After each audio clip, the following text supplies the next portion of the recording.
Welcome to Gunners Are Us, where we are positively England. England. I think this is the first official Positively England podcast of the Gunners Are Us team. We're not red and white anymore, we're white and blue. We're white and blue, but not in the way in which Spurs would be. No. But in the way in which England would be. Yes. So, this is the first episode of Positively England.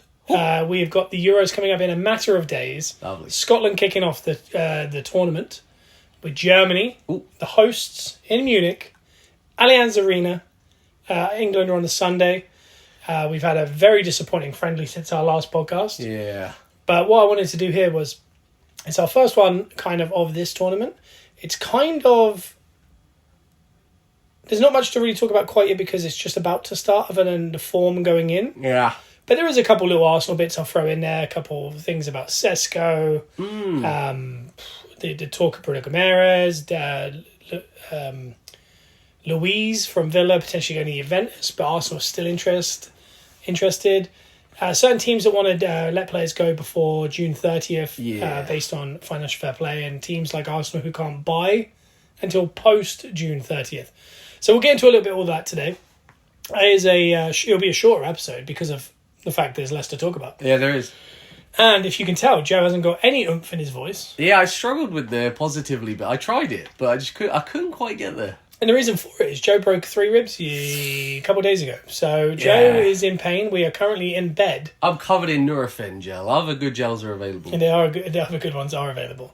We've got Luke on the lap. We've got a ring light set up for TikTok Live and the Peppercorn Boys podcast. We've got one of those like work from home in bed type, dinner in front of a TV, American Simpsons type trays. You got a TV dinner tray there. TV dinner tray, I'd say.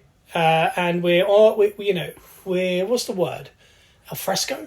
We're out of office. We're out of hours. We're out of the podcast studio. Is this what working from home's like? Because I quite like this. I don't know. I won't know. I feel like our regular job is the opposite of working from home. And I feel like if you want to find out about that, go to the Peppercorn Boys, because I feel like we roast Bruno on the fact he works from home a lot. But here we go. We've got the Gunners Are Us. We're Positively England. You didn't see the Iceland game. Thank God. So ignorance is bliss. I'm going in with... I'm still positive because I didn't see it. It didn't exist. Yeah, it's a tough one. I don't mind the result. I don't really care. Yeah. Because I think, like pre-season, this is like a pre-season for England. If you win all your pre-season games, you sometimes get a bit overconfident. I said this to someone at our show at the weekend. Yeah. I said sometimes when you're going into a tournament off of like friendly wins, I feel like that's doom.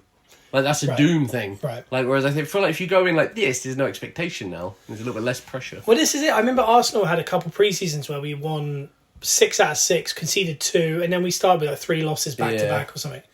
And I remember since then I just thought, come on. Because I think 2 years ago, when Arsenal had their first good season where we came second, the first of the 2 seconds, I think we won like 1 out of 6. Yeah. And I remember going in going, oh my God, it's another bad one. And then we won the first, I think we didn't lose until November. Was that the Emery one? This was the first good Arteta one. Oh, the Arteta one. Yeah, this was just 2 years ago. It was just, I think Man United were the one team to beat us up until November. Oh, but we were so much better. We thought Jesus, Zinchenko, all that. Ramsdale was unreal. And I remember thinking, preseason means so little. Yeah. Other than just the managers, the coaches, things like that. It's all about tourism nowadays. And the other part is literally just learning pockets of the team. So, like, who do you want as that right side? Who do you want as that middle area? Who do you want as your finisher? Who do you want as your goalkeeper? It's individual things that collectively make a team. It's not actually about getting anything to do with the chemistry of the team to an extent. It's pockets of chemistry. Well, yeah, even the Iceland game, it wasn't like the full strength 11 or anything. It was no, and like it's the most tumultuous I've ever seen England go into a tournament, while single-handedly being also favourites. Yeah, because I think as far as the front 5, we are the best in the world potentially. Yeah. As far as the other 6 that we're not talking about, we have no clue. Yeah. If they're good, if they're bad, if they work together. And that's what we're kind of confused at. Like, this game in general was a quiet crowd. I think it was a lot of school kids. I think they kind of gave out a lot of tickets to families and kids from certain schools in the area and stuff like that. So it felt almost like Soccer Aid as far as the crowd goes. I mean, we had Kane up front. We had Cole Palmer. We had Foden in the middle as a 10. Yeah. Rice was with Mainu, which is kind of something we did want to see a bit of, and it did seem okay. The left side was Gordon. He got in a couple times where he kind of cut in and just awful shots. Yeah. And again, at Newcastle level, he's kind of been so consistent at cutting in and getting really good shots away. Yeah. Whereas that was really poor. But to me, sometimes I see that as get out your system. Yeah. This, I'd rather him do that again then than in the first game of the Euros or the second or the quarters or something. And it was similar to Kane had a couple, I think Palmer put him in for an unbelievable attempt. And all he had to do was kind of just caress it in, just continue the ball across. And he kind of put a little bit extra on it. And it was millimetres wide. Yeah. But as far as the whole team, Stones went down with an injury within 30 seconds. He played the rest of the half, went off at half time. Yeah. If we lose Maguire and Stones, it already looked messy. And as far as Southgate's saying that we're not fully fit, this is a guy who sent home Branthwaite. Yeah. But he's left Lewis Dunk, who's training alone.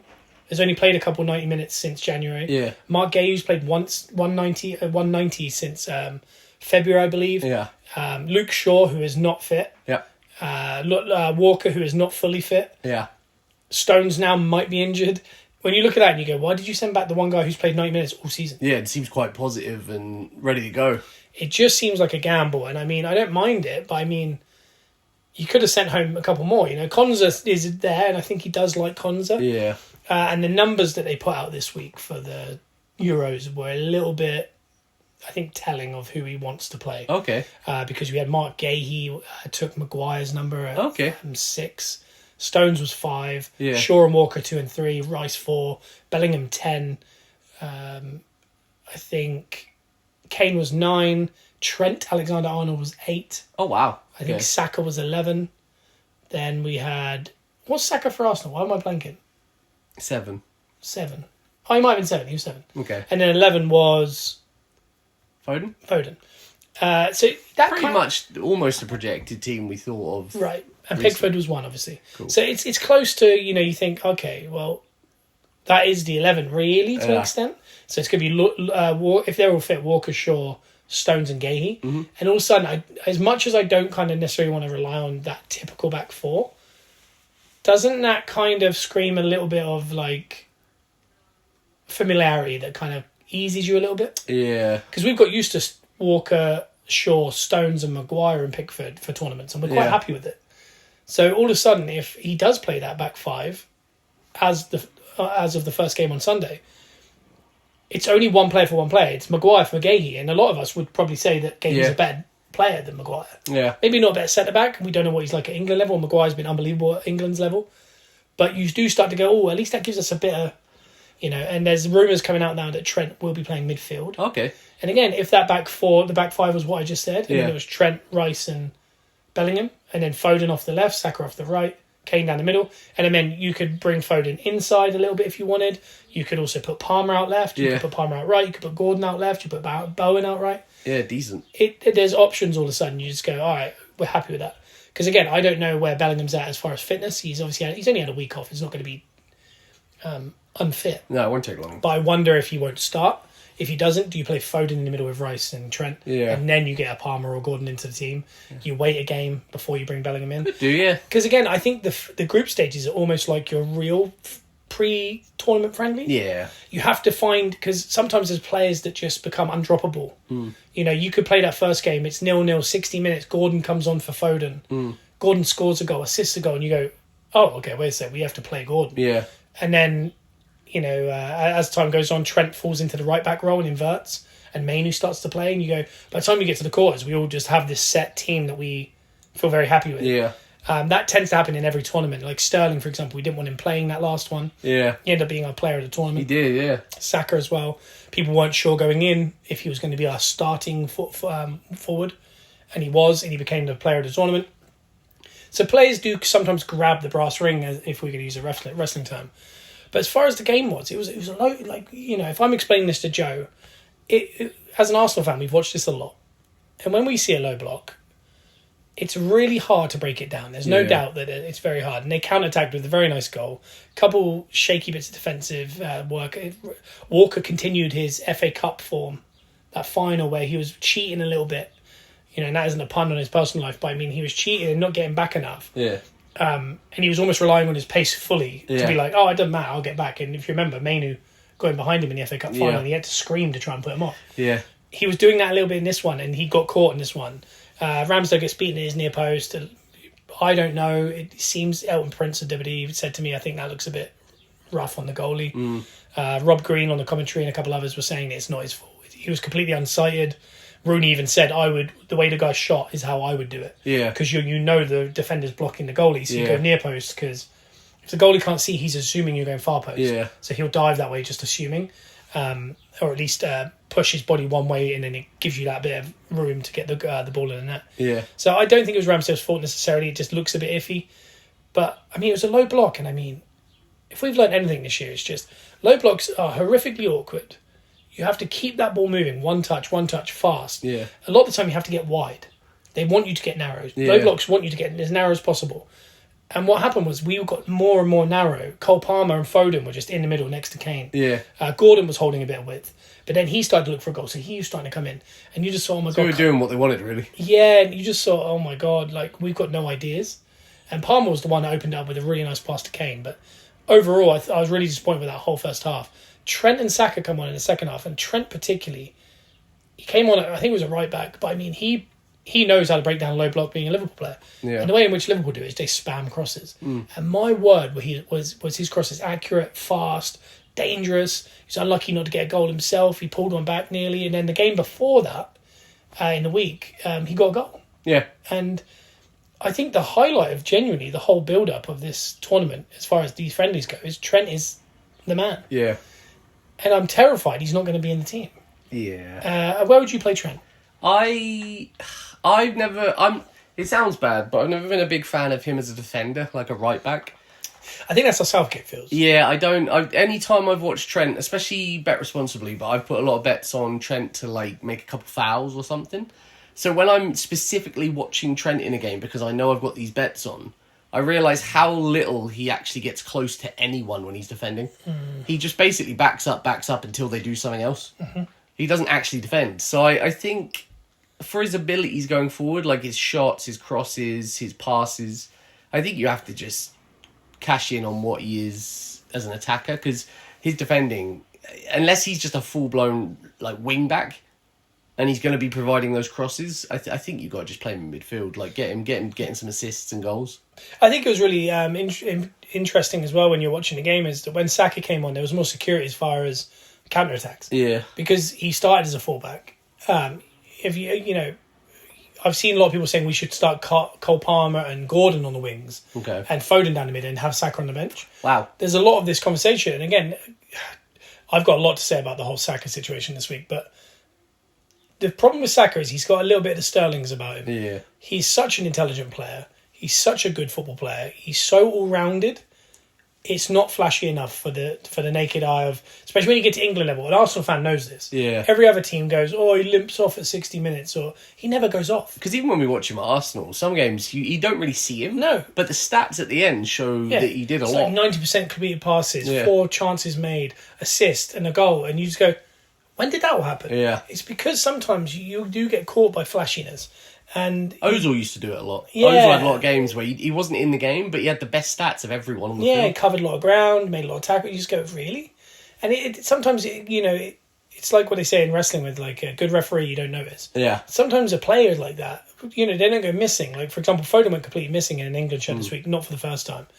But with Saka, he provides that cover, and I think if Trent and him are on that side, Yeah. I think what he lacks defensively, Trent, Saka's going to help him with. Yeah. And what Saka lacks is like directness in danger. Trent's going to provide. Yeah. So I think that pairing on the side I actually like, because I think a progressive manager would comfortably play Trent right back. Yeah. And you'd invert. When you attack, you play a 3 at the back. Yeah. It's that simple. Like, you play Trent as right back, you play Shaw or Trippier, potentially Trippier if Shaw's not fit, but Shaw ideally. You play Gahey and you play Stones. Yeah. And what happens is Trent inverts into the middle. He sits next to Rice or Mainu, whoever wants to be in there, which allows Rice or Mainu, the other one, to go forward a bit more to join the likes of Bellingham, Foden, Saka and Kane. Yeah. And you defend with a back 3 of Gahey, Shaw and Stones. Yeah. And also, there's another way of inverting there, because the Stones does for Man City is Trent stays back, or if you don't play Trent, you play Walker. Stones can invert from the middle. Yeah. And you go to a back three of Walker, Shaw, and Gahey. It's effective when Stones does that, yeah. But the problem is, Southgate is not the type of manager that's going to invert anyone. I don't think he's smart enough. I don't think it's that. I think it is that, yeah. I also think he's so defensive-minded. He's a defensive-minded coach. Yeah. So it's like he took hold. It's like he took hold of Burnley. Yeah. And then Burnley got a load of money, bought a load of good players, and he's like, I didn't. It's not what I signed up for. Yeah, I wanted Burnley. Yeah, I wanted Burnley. I wanted to be able to defend and show that. It is. You know, he's ended up with a generational team, and I don't think he knows, and that's why I'm glad it's probably his last tournament. And again, he has the best stats of any manager since '66, as far as, you know, he's been to a final. I think that's the players, though, isn't it? Like, timing-wise, it's not the right manager. But we haven't been to a final since '66. No. He was the first guy. Yeah. And then not just that, he went to the quarters this time. Yeah. The one before that, he went to semis. I mean, in the quarters, it was Kane missing a penalty. Like, that's all it was. And the final was us missing a penalty. That's all it was. So, I mean, again, yeah, is it him? Is he a good manager in the sense that maybe he's bringing that group together? Yeah. Makes him really happy. Maybe, yeah. Because, I mean, a lot of the reason, we've had generational talents before, like Rooney's and Beckham's and Gerrard and Lampard's, and they didn't really provide anything. Rio Ferdinand, Terry, how did that team not provide? And maybe it was the pressure, whereas maybe Southgate does something, protects them in a way in which they feel they could play without the pressure. Yeah. We'll never truly know, but I just feel if this tournament, if Southgate quit 2 weeks ago and Pep quit Man City and went, I'll take over, I really think he would know what to do with those players. Oh, and yeah. I think and again, albeit I've just put the best manager of all time potentially in that role, but even just a progressive manager like Gary O'Neill. Yeah. Someone who's just going to actually, play, here's the best players. You invert, you do this, you defend this way. I don't know if he has that in him. He wasn't a good club manager at Southgate. He's done really well for England, but I just think he's underachieving still somehow. Yeah. I think that is the last missing piece, is the manager. I think you've got the generational group of players, and the only thing that's not quite right is the manager. It's the last piece. Yeah. I'd tell you what's going to be exciting. In 2 years' time, we might be moving on from Pickford. Yep. It could be a Ramsdale who's played 2 years down at Newcastle or Chelsea or somewhere. Or it could be Trafford, who is an unbelievable keeper. Just hopefully he can kind of get more done. But I mean, we could be looking at, a back four of Gahey and Branthwaite, and Gahey might be at Liverpool or Arsenal or Man United by then. Or even Branthwaite might be at City or someone. Yeah. Not that matters, but I think the coaching at the club level definitely helps. Yeah. And you could be looking at a 24-year-old Saka. Yeah. A 23-year-old Bellingham. That's crazy. You could be looking at a Foden who will only be 26 or something. That's nuts. Rice who will be 25, 26. Mainu who will be now 20. Yeah. All of a sudden, these players have that little, some of them are a little bit too young. Because even when you look at likes of Saka's and Rice's and this, they're still very young. Yeah. Foden, they're very young considering what the teams that will end up winning Euros and World Cups. When you look across their team, the average age is 27, 28. Yeah. Our average age is so low. But when we do fully, I think 4 years ago we all talked about that. And we're kind of all still going, do you know what? 2 years ago, when, was it 2 years ago or was it 4 years ago? What was the Euro? 3 years ago, technically. Yeah. When we beat Germany in the quarterfinals, I believe that was the one at Wembley. Yeah. Bellingham was running down the touchline to celebrate with the team. Yeah. And the team that created that goal was Luke Shaw inverting to give the ball to Grealish, who gave it to Kane. And Sterling and Kane ran over to the corner flag, and Bellingham and Saka ran down there to celebrate. Yeah. We weren't ready for them guys yet. Yeah. Now they're the poster child, children technically. But it is mad to think that what's ahead of them, and I just hope they get that next manager right, because I don't think it's just this Euros. I still think we're in with a shout. It's the next World Cup we're in with a big shout. Yeah. The Euros after that we're in for a big shout. This is the three for me, the tournaments, that if they could pick off one, maybe two wins. It's generational. It really is generational. This is how they look at the Spain side that won back-to-backs, the French team that won back-to-backs, the Germans. We will look at these guys because, even if let's say we won the Euros and the World Cup, then we came to the quarters of the Euros. Yeah. We would have gone semis, quarters, semis, finals, quarters, win, quarters. Yeah. Over 12 years. That's consistent. Yeah, or 8 years. It's mad. It's like you really can become a generational international team like that. But where you at, like, as far as I know you said you feel naive because you didn't see the game. Where's your confidence levels? Like, where would you put us? Would you put us in top 3 chances of winning? Top 2? Top 1? Anytime I've talked to anyone about who I think is going to win it, like, my girlfriend texted me earlier and she's got Belgium in the sweepstake. Mm-hmm. And she doesn't know anything about who's good, but she also knows that the other day we did our sweepstake and I kept saying France and England are the picks. So for me, France and England are the favourites. Mm-hmm. I'd say England over France. I think for me, England are the team to win this one. Mm-hmm. France second, Germany maybe third. Yeah. Then you've got like the usual suspects underneath. Like she's got Belgium. I said Belgium are usually a really good team to get for these tournaments. I just think Portugal will always come out of nowhere and do something. Portugal's group, they're going to come out of that group pretty easily. I think. Hopefully for them. Portugal, I think there's certain teams that I think underachieve. I think England, Belgium, the Netherlands. Yeah. I think they're kind of we could probably consider us serial underachievers. Yeah. There's teams like Portugal, Croatia. Yeah. And Italy. Yeah. They're serial overachievers. They turn up. I mean, the squad that Italy took that won the last Euros. Yeah. Against us, they weren't good enough to win the Euros. No. At the start, people were talking about how bad it was. And then by the end of the group, so like, how did that team get through that group? Yeah. They're not good. Yeah. They won the whole thing. Yeah. And Portugal have done that in the past with the Euros. Yeah. There are certain teams that just show up for these things. Yeah. That's what I mean. There's the underachievers. Arsenal, yep. England, that was a Freudian slip there, but it was very true. Yeah. Arsenal, England, Belgium, Netherlands. Netherlands. Then there's the overachievers, the Italys, the Portugals, Croatia, always in the battle. Like, that's another team you've got to look out for. They make finals They were in the World Cup final. Yeah. These guys. And then there's the teams that do exactly what you expect. Yeah. France, Germany, and Spain. Yeah.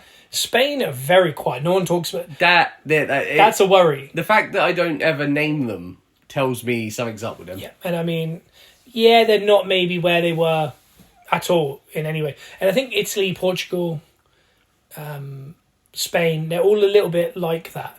Whereas I think like Germany are very similar to England, where they've got a couple big names, but majority of it's young talent that people from other countries might not be fully aware. Yeah. People like, they've got like Havertz up top. They got Kroos in his last tournament. Musiala. Yep. They got Gnabry. These guys, I don't think... Sane. And then England, people look at it and they don't fully know who Cole Palmer is or Anthony Gordon. Yeah, if you're not like focusing on the Premier League, yeah. But we all know they're good. Yeah. And I think we're in that boat, and it's just the same with France. The best player in the world potentially is Mbappe. Yeah. So he's the best player at the tournament. Mm. I think Kane's probably the best centre forward there with Lewandowski. Yeah. It's a leveler. Like, do you know what I mean? All of a sudden we are in that conversation, but we just have to. We've kind of got rid of the stink of underachieving the last couple tournaments. Yeah. But this is the one, because I mean, like I just said, there's a way in which that these, when you get to the knockouts of the groups, we could be looking at England, Belgium, Croatia, Portugal, Spain, Italy, Germany, France. Yeah. That's 8 teams right there. Any of those teams. Any 8 of them could win the whole thing. And there's also teams in there that could have like a run. Yeah. Slovenia. Yeah. Looked like a half-decent team. Switzerland, Austria, Denmark. Yeah. There's teams in there that you think, I wouldn't like to play them. Yeah. It shows you how condensed it is. The group stages you look at and go, yeah, we should make our way through. Once you're through there, there's no easy games. No. So it's going to be really interesting. And again, in tournament football, any given Sunday or any given Tuesday night, really. Yeah, it's a different vibe. It is. It gets a bit unnerving. But, as far as me, I think I do put us in the top 3. I, for me, have Germany as favourites. I don't know why. Them at home, the way they're starting to look, I just think there's something, getting hot at the right time. Yeah. I think they look right. I'd put Germany first, France second, Arsenal third, England third. And my outside shot is I really fancy Portugal. Yeah. Ronaldo. Yeah. Fernandes. Bernardo. Yeah. It's just certain players you just think, some of these guys are so good. Yeah. They've just pulled something out of the hat. And then no one's looking at them. That's the other thing. That's another part of the whole pressure of a tournament is. No one's looking at them. No one knows what they're going to do. No one knows what they're capable of. So, we'll see. So as far as that go, do you have a, we've had a prediction. What did you have a prediction on? Because we can look back at this episode. What's your final?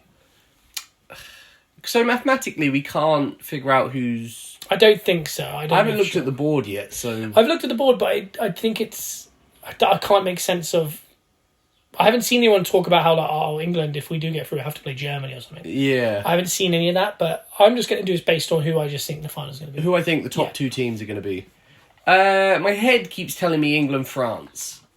But there is something about it being in Germany that tells me it could be England-Germany, just because of where it is, and they're going to pull it together for their country. Can you imagine England-Germany final in Germany? Yeah, that seems a bit too Storybook. cliche. Yeah, I'm going to stick with England-France. I think England-France. So I'm actually going to go Germany-France is my final. It's going to be so interesting. And do you have a... Wait, but there's a part of me that also thinks it'll be England-Belgium, and my Welsh girlfriend is going to be doubling down on not supporting England in that game. And me being the sweepstakes of our sweepstakes, I got England. It's a battle. Yeah, so I like that. So we got Germany and France, and we got England-France. Yep. England-France will be a rematch from the quarterfinals of the World Cup. Yep. Maybe we'll get our justice back. Yeah. Do you have a top goal scorer you think is going to be? I have a suspicion that someone like a Sesko might do quite well, but it's only to do with if he gets out of that group. That's what it's tough with these kind of tournaments. There's a chance Sesko might only play 3 games and not manage to score because of pressure, not playing for a massive team, and playing against England's and Serbia's. And... I think if I'm basing it on the final, I reckon it's going to go into the final with Kane and Mbappe level. And I think Kane will pip it. So I'm predicting England beat France in the final, Kane Golden Boot. I think it's going to be between Mbappe and Havertz. Okay. That'd be good. I would love to see Havertz in the. Do you think we're going to have who do you think the star England player is going to be, or villain of the piece? Is there anyone you've got anything there? Okay, so I'm going to base this on me predicting England going to the final and winning. I think the star of the tournament and breakout everything will be... I think Bellingham's just going to... He's going to show up. I think Bellingham's just going to... He's been awfully quiet since January. Yeah, I think he's just going to show... Okay. I think this will be for the world to see sort of thing. My guess is... I fancy Anthony Gordon to really do something off the bench or play a couple games... that he might become undroppable. Do you remember Luke Shaw had that unbelievable he scored in the final? That was great. Him and Sterling were and Maguire and Kane. At the start of the thing, everyone's like, why is Sterling still in? Why is Maguire? And by the end, it was like Luke Shaw, Maguire, Sterling and Kane. Yeah. This year, I think it'll be Saka. It'll be Trent. It'll be Gordon. And I think it'll be Rice. Yeah. Might do something. I think Bellingham might end up being the villain of the piece. You reckon? You reckon it's going to go the other way? I do. Talking of that as well, this is a conversation. It's a bit of a more controversial take, but I don't know if you've seen all this week. I was talking to a couple others about it. It's been obviously everywhere. Arscast have even talked about it. Is the hate that Saka gets beyond games. So, I mean, Saka played for 15 minutes the other day. Yeah. England lost. It was very disappointing. The 8 newspapers all had pictures of Saka of disappointing England. Inside the thing, they had Cole Palmer and Foden as the bright spots. This is what Sterling's gone through for England for years. Yeah. And it has to come down to race. That's the thing that's starting to get a little bit unnerving. Because, I mean, you just don't see this. Saka missed that penalty. We saw the chaos that ensued and the racism that showed there. Kane a year later in the World Cup misses a penalty. We go out to France. It's Kane's fault. Yeah. The front pages of newspapers, chin up Harry. Yeah. It gets to a point where you want it to not be one thing, but it turns out it has to be that thing. Because it's the same, on actual television, on Sky TV, they did a thing of, what do you think the front three would be? And they put Foden, Palmer and Kane. Oh, okay. And they made jokes of, what about Saka? And he said... No, Saka can't because he needs to be on beyond the 60th minute. Otherwise, he'll do that little limp off he does at 60 minutes. That's made its way to... That's a troll... That's professionals talking about that, yeah. They should. That's a troll internet thing for kids to say. He limps off 50% of the time. He comes back on, by the way, because he doesn't miss games. And he has Achilles tendonitis. He has Achilles tendonitis, which I know all about. It's horrific. And I limp everywhere, and then I'll run, and then I'll limp again. Because when you stop, it really hurts. The other part of it is he gets no protection. No. And this goes back to what we just talked about what it could come down to. Yeah. And that's why, you start to think, you go, man, this world is so messed up in a sense, because it's so aggressive in that way that you just think, I wish it wasn't, but it's something to watch over this piece. And that's why I don't want Bellingham or Saka or one of these guys to end up being the villain of the piece. And we have to have this conversation of, but he didn't do anything wrong. Yeah. And if it is, then I don't know. I don't know what we have to do next, because it's just awful. I've been really disappointed with that from the tabloids and the news and the people reporting England already. Yeah. And we'll just see. But I don't like the look of it. Hopefully it ends, and I hope by the end of this tournament it's not something we're talking about. Yeah. Because they've started terribly. Yeah, not a good start. Not a good start. But we're going to take a little break here. We're going to come back for a very short amount of time, because we're recording a different podcast in a matter of 9 minutes. Wow. So we're going to come back in a second after our adverts from SeatGeek. Shout out to SeatGeek for sponsoring. We recently became a brand ambassador for them. SeatGeek is a ticket app that takes confusion out of buying tickets. They have a 0 to 10 score on each ticket to know if you're getting a good or bad deal. Green is good, red is bad. Plus, our listeners get $20 off their first ticket purchase with our code TBA Wrestling. Click the link in the description to download the app. Remember code TBA Wrestling. Thanks again to SeatGeek. And we're back. Hey! We are back from adverts from SeatGeek, TBA Wrestling. We've been seeing the statements come through. People are using the promo code. Thank you, SeatGeek. Thank you to people using our promo code. Thank you. Whoever you are out there, thank you. And keep spreading the word, because it's been really beneficial to us. Keep putting buns in seats. Yeah, exactly. For 10%, for $20 off. Woo! I keep saying 20%. Don't listen to that. The last little bit I was going to do, and again, if you've been listening to this, you've enjoyed the Positively England episode, we're going to go a bit Positively Arsenal for a second. Ooh. And it is simply because there's been a lot of talk the last couple of days about Sesko, about Osman. It looks now like Sesko has just re-signed. New deal for RB Leipzig. Wow. Which is very reminiscent of Haaland staying at Dortmund that a little bit longer. There seems to be a gentleman's agreement. He'll be able to leave, but they want maximum money. Yeah. They've probably seen his release, because basically his release clause was like 47 million euros. Yeah. He's a £60 million player minimum. Yeah. He has an amazing Euros here. Yeah. He has another good season next year. At 21 years old, he'll go for 120 million, which is bad news for the likes of Arsenal, but it's great news for Leipzig, who, again, like teams like Dortmund and Brighton and whoever else you want to name, sell extremely well. And all respect to Sesko for doing that, not just for himself, because he's the one that's missing out on a potential big move early. But honestly, right now he could go for 3 times his wages for 47 million to Chelsea or Man United and go, my God, I'm at a giant club in the Premier League. I'm about to go to the Euros. I'm going to go smash it. And he's decided at 20 years old. I mean, I ripped into his agents recently because I think they were trying to drive up the fee for the agent fee. Yeah. But I mean, someone's gone to him, and probably I'd say it's a good move. As much as Arsenal would have been nice to have him because he's clearly a talented player, I think it's probably the right move long term for him. It's nice for him, and it's nice to do that as a show of respect to your own club as well, because you want them to make money. Because they've helped you get where you are. And I mean, 2 months ago, I didn't know who he was. No. This is, we're going to know all about him because everyone's going to be watching him this year. It's like Vlahovic, these guys. Yeah. But it puts Arsenal in a sticky situation because I've seen mixture of reports where people are saying now that it was always a smokescreen anyway. We weren't that interested. It was more pushing everyone else towards it so we could go for Osman. Yeah. Osman apparently does want Arsenal. I don't know. I still don't think we're the type that is going to pay the wages for a player like that. No. I think he would be absolutely game-changing as far as winning the league. Yeah. But I also don't want to mess up everything else around it. Because at the end of the day, we scored the most goals in the league last year. Yeah, it was fun.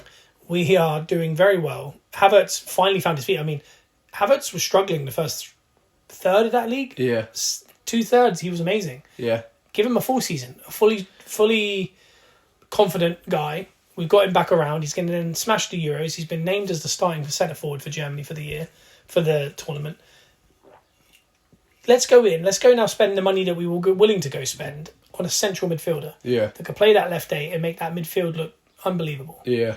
You know, I don't think it's going to be De Jong. I know a lot of people like the idea of it. He's already been sent home from the Netherlands because of an injury. Oh, okay. So it looks like that guy might be a no-go. Bruno Guimaraes, there's talk of City being interested. We don't want to get in a bidding war like that with Rice last year. Yeah. Luckily, Rice was open and said he never wanted to play for a team that wasn't a real club. Yeah. But I don't know if Bruno Guimaraes cares too much about that. He's not bothered. And they look like they want Paqueta, but he might be getting a lifetime ban. Yeah. There's a lot going on that is very beneficial towards City right now with Guimaraes. He seems like a City player. I don't know what is going to happen exactly with that. I seen a report today that maybe Arsenal are looking for a fullback, central midfielder, a winger, and a goalie. Okay. But they've kind of said we're going to have to fund a lot of it based on our own sales. Yeah. I think Southampton have come out the woodwork a little bit on a Ramsdale deal. Arsenal are looking for around 50 million, 40 million up front, 10 million in instalments. I think that'd be an unbelievable sale if we can get 40 million. Yeah, that'd be nice. 40, 50 million from around. Especially where he's at right now. Honestly, I'd love him to stay, but I don't know. But I mean, if we do sell Ramsdale, Eddie looks like he's surplus to requirements at Arsenal. If we can get a little fee for Nelson, Sambi said he's leaving. Yeah. Tierney wants to go back to Celtic, who are not going to give us any money, obviously. No. But we're looking at around 12 million. You might have to send Tavares back out on loan. Mm-hmm. Patino looks like he wants game, and there's talk of 10 million that teams might go for him. Yeah. There's money there, you know, and this is, you know, we were talking about getting rid of Zinchenko and all the Kiwior today was linked with AC Milan and Juventus. Yeah. We want 20 million. They say it looks excessive. 20 million for Kiwior is not excessive, considering Chelsea are about to sell Brozier for 30 million. Yeah. I mean, that's what we need. And also the other one was Partey to Saudi Arabia. Okay. So, I mean, as far as funding, I mean, there's 100 million easy there. Oh, yeah. In some capacity, however you get it. And I go back to Jason Steele. Yeah. I go back to Mark Gahey. And I think you can get both of them done for 50 million. Yeah. And players like Onana. Onana's been a massive talking point. They want 60 million. But I mean, the players you go out, Jason Steele, Gahey and Onana, all Premier League tested. Yeah. Which is, again, something Arteta likes. It's all paid for. Yeah. And I mean, we got close to 300 million for the Premier League finish and the Champions League finish. There's money there. Yeah. The other one is Raya. We have to buy Raya. Yeah. So all of a sudden you buy... When he says he's buying a keeper, it might be promoting Carl Heim and buying David Raya for 27 million. Yeah. And all of a sudden I'm not opposed to that because Heim deserves a shot eventually. We haven't seen him yet. He could be better than Steele for all we know. It could be Heim or it could be a free. It could be going to get a veteran keeper like a Szczesny. Oh, yeah. And just saying, come on, just That'd be nice. get us over the line in case we need you. Other than that, midfield and defence and stuff, I really don't know.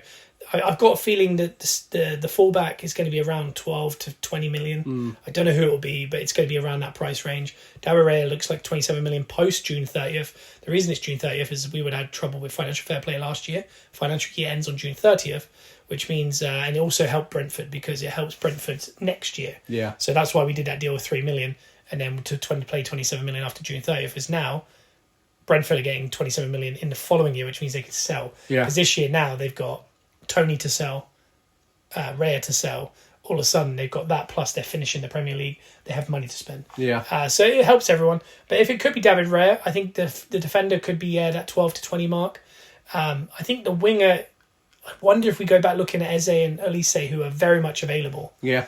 And we don't buy a centre forward. And I'm not opposed. I'd rather an Eze or I'd love an Eze because I think he's just so direct. Yeah. So we don't have step over, let's go.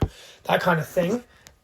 So for me, an Eze type or an Elise type, a 12 to 20 on like a fullback to basically replace Kiwior. Yeah. Because next year Ben White and Timber are going to be the fullbacks. Yeah. And Tomiyasu's already cover. Zinchenko's good enough cover. So it's just one more that might be able to play almost guaranteed fullback football because Timber and Ben White, who are the fullbacks, can also play centre-backs. So can Tomiyasu.